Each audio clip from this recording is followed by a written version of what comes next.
aí, moçada! Vamos lá!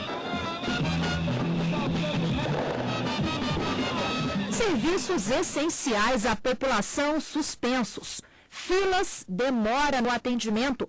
Os impactos de qualquer greve são inúmeros. E quem sofre quase sempre é a população. Eles aproveitam muito dos ensejos dos governantes para fazer esses movimentos.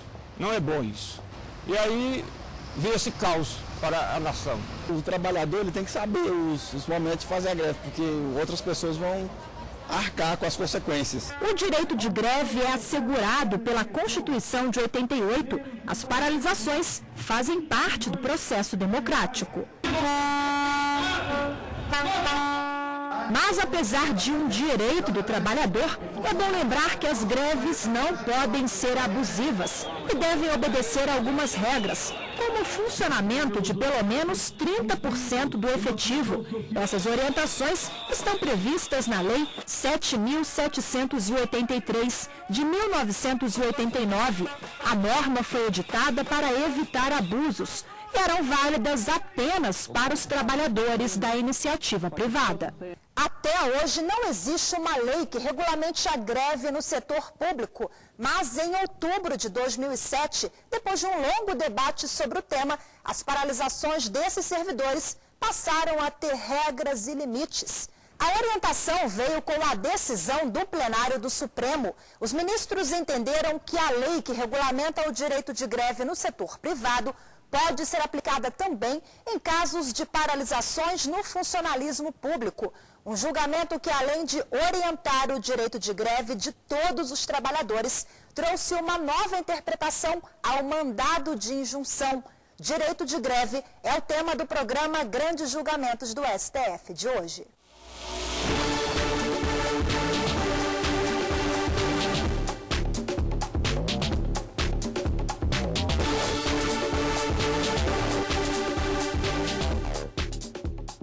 A análise do STF foi provocada por 3 mandados de injunção. Um do Sindipol, Sindicato dos Policiais Civis do Espírito Santo, outro do Sintem, Sindicato dos Trabalhadores em Educação de João Pessoa, e pelo Singep, Sindicato dos Trabalhadores do Poder Judiciário do Pará. As 3 instituições recorreram à mais alta corte do país, porque apesar do reconhecimento do direito de greve pela Constituição de 88, o Congresso Nacional nunca legislou sobre o tema.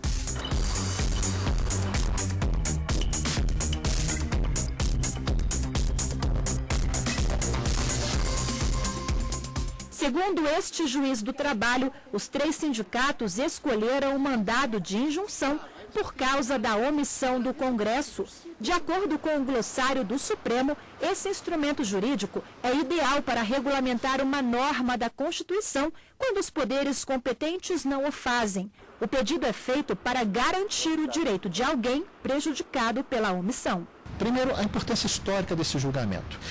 Não é apenas por se tratar de greve do setor público, mas por uma coisa até mais ampla. Foi a primeira vez que no mandado de injunção se mudou o modo de compreender o mandado de injunção. Antes era apenas um alerta ao Congresso. Olha, existe uma omissão, existe uma omissão, existe uma omissão. Agora, existe uma omissão, vocês não fizeram, nós vamos resolver esse assunto no caso concreto. Agora, resolver no caso concreto significa, na prática, preencher, né, aquilo que poderia e deveria ter sido preenchido através de um ato de política pública. Além de dar uma interpretação inovadora ao mandado de injunção, a Corte também debateu os impactos que uma greve pode trazer para a sociedade e chamou atenção para um direito constitucional que não é muito bem compreendido pela população. Isso é um absurdo. Pessoa greve, você sempre chega no trabalho atrasado e os seus patrões sempre reclamam. Eu acho um absurdo, né? Até porque o povo brasileiro não merece tanta greve. É um direito garantido por lei, porém o que eu acho errado é que eles escolhem justamente o momento mais difícil para a sociedade para pleitear seus direitos, né? Então acho que cabe o diálogo aí, temos que respeitar a lei, que eles têm esse direito, mas já se tem que considerar também o direito do cidadão comum, né? O diretor do Sindicato dos Funcionários da Limpeza Urbana do Distrito Federal, Ademilton de Oliveira, ganha um salário mínimo por mês. Somados mais alguns benefícios, recebe R$ 680 líquido. Casado, pai de 3 filhos, ele conta que precisa fazer malabarismos para sustentar a casa. Não dá para pagar aluguel, não dá para dar uma despesa que uma família que tem 3, 4, 5 filhos, ele paga aluguel, ele paga água, ele paga até mesmo o celular que ele tem que carregar, que é pouco, mas faz falta. No orçamento, então sim está difícil. Para tentar melhorar um pouco as condições de uma categoria já tão sofrida pela natureza do trabalho diário, o sindicalista admite que as greves acontecem pelo menos uma vez por ano. Nós fazemos greve por quê? Porque é um salário precário. E nós não temos segurança nem mesmo no trabalho. O nosso objetivo é que o salário seja um salário digno, o trabalhador seja respeitado, e que os governantes olhem para isso, que é um trabalho forte, é no sol, né? E às vezes trabalha na chuva. O trabalhador admite que as paralisações prejudicam a população, mas explica que a categoria não tem outra saída. Nós mexemos em primeiro lugar com a população, que não é culpada disso. A culpada disso são os governantes, são as pessoas que estão nos grandes poderes. Mas já mexemos com a sensibilização deles para que eles possam, então, nos ajudar. Um direito fundamental como o direito de greve é um direito que parece incomodar a democracia de forma muito grande, porque é um direito ao conflito, é um direito ao litígio, é um direito à briga, e toda briga causa algum tipo de prejuízo e incômodo. Mas, como eu disse para você, só democracias permitem que os conflitos se façam e ocorram sem que a sociedade seja dilacerada completamente por eles.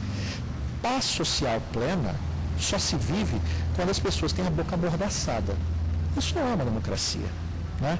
Numa democracia, o pressuposto de uma Constituição e de uma vivência constitucional democrática é que nós vamos sim divergir, nós vamos brigar. E muitas vezes a nossa briga vai causar prejuízos. Acho que é um direito do trabalhador, ele está na database dele, é a hora de reivindicar. Se é a database dele, ele tem todo o direito. E se é um mecanismo que atenda à categoria, sendo mantida a legalidade da greve, a população tem que se adequar. Eu acho que está passando a hora de fazer mais, acho que está pouca. Alguém cria vergonha e toma decisão. Tem que ter respeito, greve com respeito. Por exemplo, a saúde não pode fazer uma greve total, que eu acho que é até desrespeito. Agora, tudo tem que ter ordem e limite, né?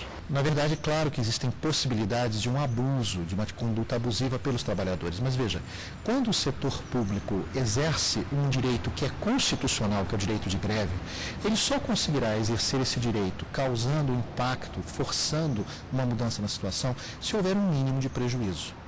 Se o raciocínio for, a sociedade não pode ter nenhum prejuízo, então o que está errado é a Constituição. E a Carta Magna, no artigo 9º, é clara. É assegurado o direito de greve, competindo aos trabalhadores decidir sobre a oportunidade de exercê-lo e sobre os interesses envolvidos. A lei que deu cumprimento à norma constitucional é a de número 7.783, de 1989, aquela que, antes da decisão do Supremo, era válida apenas para os trabalhadores da iniciativa privada. O julgamento no Supremo sobre o direito de greve dos servidores públicos ocorreu entre os anos de 2003 a 2007. Veja depois do intervalo as principais discussões sobre os processos que provocaram a decisão.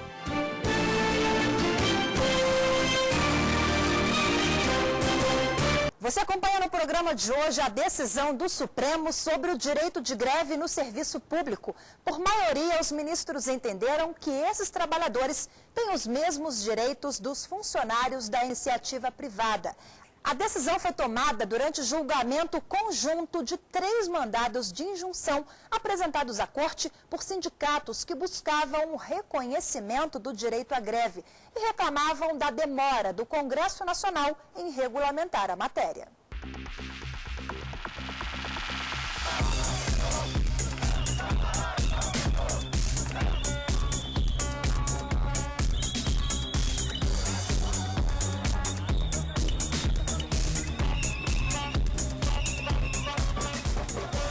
Os mandados de injunção começaram a ser julgados no plenário em maio de 2003. O julgamento final do caso foi em outubro de 2007. Como foram inúmeras sessões sobre esse tema e julgamentos de processos com o mesmo conteúdo, mas com impetrantes diferentes, nós selecionamos trechos dos principais debates sobre o direito de greve ao longo desses 4 anos. As discussões relacionadas aos 3 processos você acompanha a partir de agora. A não regulação do direito de greve acabou por propiciar um quadro de selvageria com sérias consequências para o Estado de Direito. E eu permito-me relembrar que o Estado de Direito é aquele no qual não existem soberanos.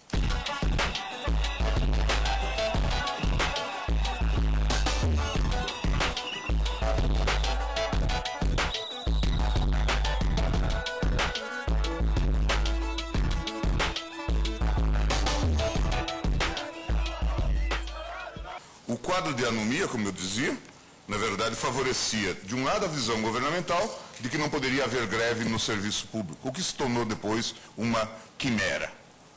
Elas passaram a ocorrer, inclusive, greves privilegiadas, porque só aqui ocorre a greve com pagamento de salário. Não se conhece isso no serviço privado. E a visão das entidades sindicais, eventualmente dos trabalhadores, porque sabem que podem fazer greve sem nenhum controle judicial, sem nenhum controle jurídico. A inércia e a inércia. E esta é uma inércia, a meu ver, abusiva. E geradora, demonstraram os ministros Eros Grau e Gilmar Mendes, de uma anomia de relevo gritante.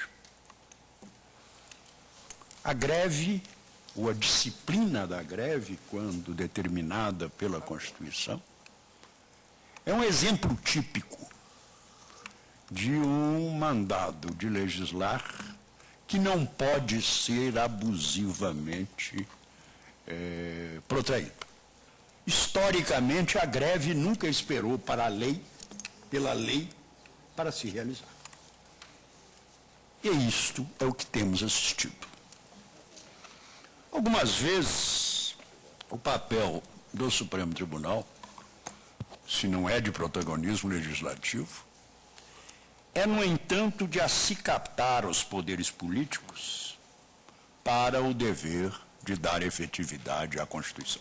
Não mais se pode tolerar, sob pena de fraudar-se a vontade da Constituição, esse estado de continuada, inaceitável e abusiva inércia do Congresso Nacional, cuja omissão, quase 19 anos, além de lesiva ao direito dos servidores públicos civis, a quem se vem negando arbitrariamente o exercício legítimo do direito de greve, já assegurado pelo texto constitucional, traduz um incompreensível sentimento de desapreço pela autoridade, pelo valor e pelo alto significado de que se reveste a Constituição da República. Por unanimidade, a Corte declarou a omissão legislativa quanto ao dever constitucional em editar uma lei que regulamente o exercício do direito de greve no setor público. Por maioria, decidiram aplicar ao setor, no que couber, a Lei de Greve 7.783, de 89, vigente no setor privado. Divergiram parcialmente da decisão os ministros Ricardo Lewandowski, Joaquim Barbosa e Marco Aurélio, que estabeleceram condições para a aplicação da chamada Lei de Greve do setor privado, considerando as peculiaridades do serviço público. Os 3 ministros também limitavam a decisão às categorias representadas pelos sindicatos que entraram com os processos no Supremo. O primeiro a divergir foi o ministro Ricardo Lewandowski. Ele garantiu o direito de greve aos servidores, mas não concordou com a aplicação da chamada Lei de Greve. Entendo, com devido respeito, que não se mostra factível o emprego da Lei 7.783, de 89, para autorizar-se o exercício do direito de greve por parte dos servidores do Poder Judiciário do Estado do Pará e também dos policiais civis do Espírito Santo, inclusive fazendo tábula rasa de disposição legal nela contida que expressamente veda tal hipótese. A lei da Tavene expressa dizendo que essa lei não se aplica à greve no setor público. Ademais, ao emprestar-se eficácia erga omnes a tal decisão, como se pretende, penso que esta Suprema Corte estaria intrometendo-se de forma indevida na esfera de competência que a Carta Magna reserva com exclusividade aos representantes da soberania popular eleitos pelo sufrágio universal, direto e secreto. Não vejo, no caso presente, semelhança relevante entre a greve na esfera pública e a greve no âmbito privado, que autorize o recurso à analogia. Embora ambas as situações refiram-se ao fenômeno social greve, consistente na paralisação das atividades de determinado setor laboral, em face de reivindicações não atendidas, as distinções que as separam são maiores do que os pontos comuns que as aproximam, a começar do regime jurídico diferenciado ao qual estão submetidos os seus protagonistas. No voto, o ministro Ricardo Lewandowski também determinou aos sindicatos das categorias que entraram com os processos no Supremo a proibição de corte do ponto dos grevistas, de multa diária ou desconto dos dias parados. O eminente ministro Ricardo Lewandowski acabou por chegar a uma solução mais radical, que é reconhecer o direito à paralisação, proibindo desconto de dias parados, o que é risco inerente ao mecanismo da greve. Nós sabemos que isso não acontece no âmbito da atividade privada. Por definição, a greve é uma opção de risco. Neste caso, vai me permitir uma ironia, mas nós vamos ter um quadro de soma de felicidades. É um acréscimo em termos de férias. Apesar dos questionamentos, os ministros Joaquim Barbosa e Marco Aurélio acompanharam integralmente o voto divergente do ministro Ricardo Lewandowski. Tenho em mente uma preocupação muito específica, o risco de o Supremo Tribunal Federal suprir excepcionalmente a omissão legislativa e essa disciplina excepcional tornar-se a regra. Nessa hipótese, decisões sequenciais se tornarão rotina sobre esse tema. O que contrapõe a corrente já dominante nesse caso é que a aplicação da Lei 7.783 causará a avaliação da legitimidade das atuais e futuras greves no setor público pela perspectiva procedimental e negocial apenas. A Lei 7.783 tem por premissa fundamental a proteção de um direito social dos empregados frente ao poder econômico do empregador. E estipula as regras para que esse desnível seja corrigido de modo a possibilitar a negociação. No caso do serviço público, não basta que a greve tenha sido deflagrada conforme as formalidades mínimas que se exige no setor privado. Ela deve ter também compromisso com a Constituição. Questionado sobre a fixação de um possível prazo para que o Congresso Nacional pudesse legislar sobre o direito de greve dos servidores públicos, o ministro Marco Aurélio foi categórico. Não fixo por quê? Porque descumprido o prazo, para não haver o descrédito do próprio Supremo, nós teremos que contar com o instrumental. Indaga-se. Se vier uma reclamação pelo descumprimento da decisão do pronunciamento do Supremo, nós vamos julgar procedente o pedido e qual será a consequência? Vamos substituir todos os deputados e senadores? Aí é que está o problema. Eu apenas vou pedir vênia aos colegas que estabeleceram condições específicas para acompanhar em toda a sua extensão, o voto inicialmente proferido pelo ministro Gilmar Mendes, na 708. Nada mais. Senhores ministros, está encerrada a sessão.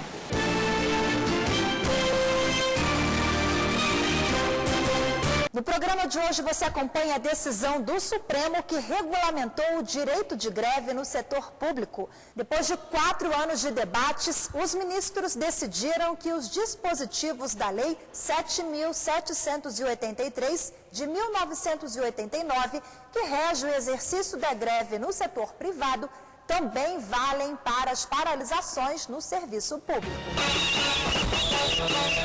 Só aqui ocorre a greve com o pagamento de salário. E esta é uma inércia, a meu ver, possível. Ela deve ter também compromisso com a Constituição. A importação desse modelo para normatizar as greves do setor público basicamente atendeu a essa circunstância de uma omissão por parte do parlamento, mas de algo também que já era, em boa medida, praticado, né? E agora, digamos assim, com uma sanção judiciária sobre isso, isso é, com um selo judiciário para dizer é essa a forma com a qual nós vamos atuar. Em boa parte dos casos já se tinha atuado assim. Havia abusos, claro. Havia deflagração de movimento sem nenhuma espécie de consideração sobre qualquer parâmetro, sem nenhum aviso, sem nada. Isso de fato chegou a acontecer e aconteceu várias vezes. O julgamento foi concluído em 2007 e os ministros só decidiram pela aplicação da lei de greve também no funcionalismo público, porque até então o Congresso Nacional não tinha se manifestado sobre o assunto. E até hoje, 5 anos depois dessa decisão, os parlamentares ainda não editaram uma lei regulamentando a matéria. Claro que o parlamento não debateu sobre o tema. E, na verdade, eu suspeito que o parlamento não tende a debater sobre o tema. Imagine-se um deputado, um senador, diante de uma discussão de um projeto desses. Interesses de todos os lados, estados, municípios, servidores municipais, federais, estaduais, gestores públicos de todos os lados, imprensa, sociedade, conflitos dos mais graves, na qual, em geral, um político vai dizer, eu só tenho a perder com isso, eu não tenho nada a ganhar. Que bom que o judiciário tomou essa decisão por mim. Fica um pouco mais confortável. A greve ela não é importante porque todos sofrem, mas se eles colocassem na mente e pudesse então organizar um salário ideal para a classe trabalhadora, com certeza não existia greve.